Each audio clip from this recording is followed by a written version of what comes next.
मुख्यमंत्री मोहन माझी अध्यक्षतार लोकसभा भवन में बसिला प्राकृतिक विपर्यय परिचालना कमिटी बैठक। वर्षा बन्या परिस्थितिर मुकाबला आवश्यक पदक्षेप एसआरसी एवं अन्य अधिकारी माने ए दिगरे प्रस्तुत अछंती। ताको किभली कार्यकारी कराजिबो से दिगरे आलोचना हेउछि।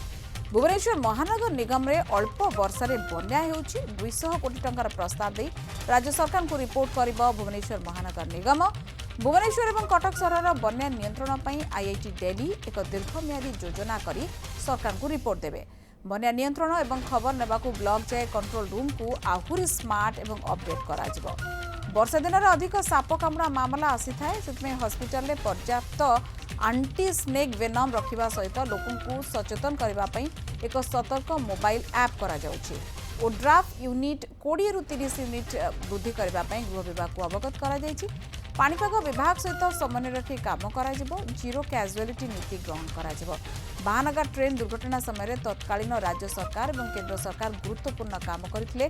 आकस्मिक विपर्यय को दृष्टि रखी 5टी रिजनल फायर सर्विस हब तुरंत कार्यक्रम हेबो बोली कहिसेंती मुख्यमंत्री।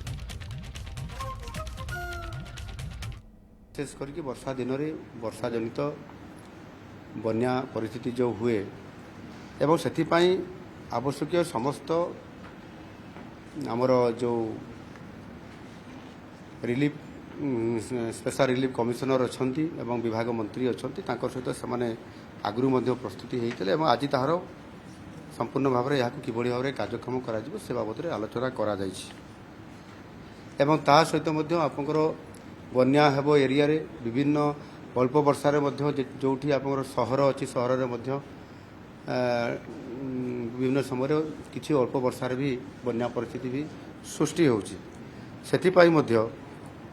विशेष करके आमर भुवनेश्वर महानगर निगम जो अच्छी सहरांचल अंचल ए भी जो बन्या आसे सहर भितर से किभली भाव में आगामी दिन में तार सुबंदोबस्त कर गोटे योजना कराई और दायित्व भी दिखाई 200 कोटी टंकार एक प्रस्ताव से तैयारी करेंगे और सेटा आमको प्रदान करेंगे।